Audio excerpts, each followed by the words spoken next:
নমস্কাৰ। আজি মই এটা বিশেষ কাৰণত আপোনালোকৰ ওচৰলৈ আহিছোঁ। যোৱাকালি বৰপেটাৰ গণকুছি সত্ৰত যিটো কাণ্ড হ'ল, তাক লৈ পেলাই এজন অসমীয়া হিচাপে মই অতি দুখিত।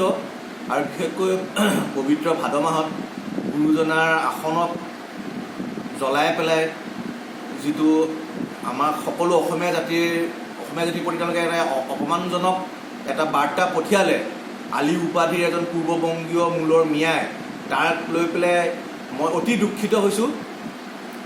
এইটো কাৰণে মই আজি এই ভিডিঅ'টো বনাবলৈ ওলাইছোঁ। মই কোনো হিন্দু সংগঠনৰ কৰ্মী হিচাপে আজি আপোনালোকৰ ওচৰলৈ অহা নাই। মই আহিছোঁ এজন অসমীয়া হিচাপে। কাৰণ এই অসমীয়া জাতিটোৰ ভিতৰত আমাৰ খিলঞ্জীয়া, আমাৰ গৰীয়ামৰীয়া, ইছলাম ধৰ্মী মুছলমান লোকসকলো পৰে। মই আজি তেওঁলোককো সুধিছোঁ যে আগতেতো আপোনালোকৰ লগত আমি একেলগেই বিহু মাৰিছিলোঁ, একেলগেই ভাদ মাহত গৈ পেলাই আমি গুৰুজনাৰ যি প্ৰসাদ দিয়া হয় বুট মাহ, সেয়া আমি খাইছিলোঁ।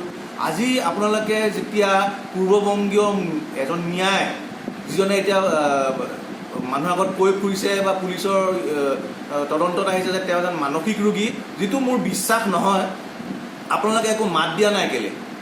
অসমৰ ইমানবোৰ জাতীয় সংগঠন আছে, তেওঁলোকে এই ক্ষেত্ৰত মাত দিয়া নাই কেলে? কথাই প্ৰতি জোৰ সমদল উলিওৱা ইমানবোৰ সংগঠন আছে, আজি গুৰুজনাৰ আসনৰ প্ৰতি যি অসন্মান কৰা হ'ল, কোনো এটা দল সংগঠন ওলাই অহা নাই কেলে? তেওঁলোকৰ কি পূৰ্ববংগীয় মিয়াৰ বিৰুদ্ধে মাত মাতিবলৈ সাহস নাই? আজি মই আমাৰ খিলঞ্জীয়া মুছলমান ভাতৃসকলক সুধিছোঁ, আপোনালোকে কেলেই মাত মাতি অহা নাই? আপোনালোকে বুজি পাইছেনে যে এই পূৰ্ববংগীয় মিয়াকেইটাৰ কাৰণে আজি সমগ্ৰ অসমত থকা সমগ্ৰ মুছলমান জাতিক বদনাম হৈছে? আজি আপোনালোকে বহি নাথাকিব, আজি আপোনালোকে ওলাই আহক। মোৰ কথা হ'ল এইটো।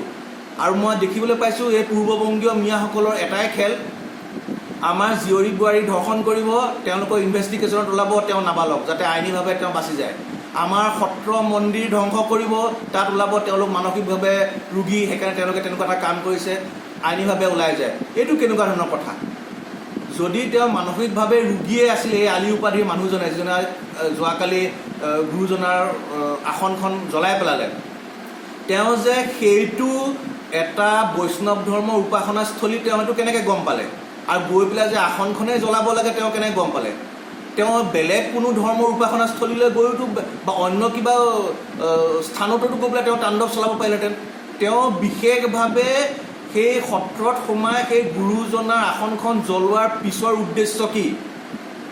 এইটোৰ কথাত ইয়াত একদম নিহিত হৈ আছে তেওঁলোকৰ এইটো এটা পূৰ্ব পৰিকল্পনা, য'ত আমাৰ খিলঞ্জীয়া মুছলমান ভাতৃসকলকো তেওঁলোকে তেওঁলোকৰ সৰলতাৰ সুযোগ লৈ পেলাই তেওঁলোকে ইনভলভ কৰিবলৈ চেষ্টা কৰি আছে। মই সেইকাৰণে আহ্বান জনাইছোঁ আমাৰ গৰীয়ামৰীয়া যিসকল ভাতৃ আছে, তেওঁলোক আমাৰ অসমীয়া জাতিৰ এক অভিন্ন অংগ। এই যে পূৰ্ববংগীয় মিয়াসকলে, যিসকলে কোৰাণক বদনাম কৰিছে, ইছলাম ধৰ্মক বদনাম কৰিছে, তেওঁলোকক যাতে সামাজিকভাৱে বহিষ্কাৰ কৰে। আৰু এনে কোনো লোকক দেখিলে আপোনালোকে যেন কেতিয়াও প্ৰশ্ৰয় নিদিয়ে।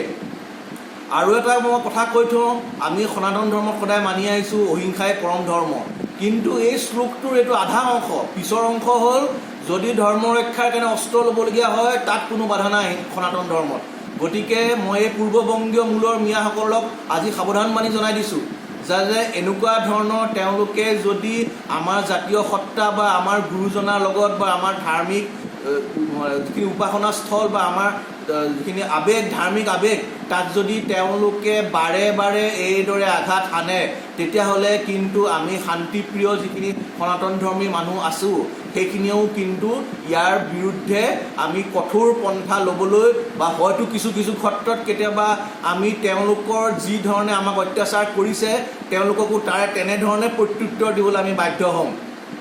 শেষত মই এটা কথাকেই কওঁ, জাতিৰ সংকট এইটো সময়ত আহি এইটো কাৰণে পৰিছে যে আমাৰ অসমীয়া জাতিটো এনেকুৱা এটা জাতি যি মোগলক 7 বাৰকৈ পৰাস্ত কৰিছিলে।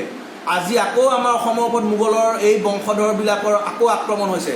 গতিকে সকলোলৈকে মোৰ আহ্বান, জাতি ধৰ্ম নিৰ্বিশেষে হিন্দু, শিখ, খ্ৰীষ্টান, মুছলমান, যিখিনি আমাৰ খিলঞ্জীয়া মানুহ আছে অসমীয়া, তেওঁলোকে একত্ৰিত হওক আৰু এই পূৰ্ববংগীয় মূলৰ মিয়াসকলৰ বিৰুদ্ধে এখন আমাৰ যিখন যুঁজ, তাত সকলোৱে একত্ৰিত হৈ এওঁলোকক অসমৰ পৰা বাহিৰ কৰাত আমাক সকলোকে সহায় কৰক। ধন্যবাদ, নমস্কাৰ।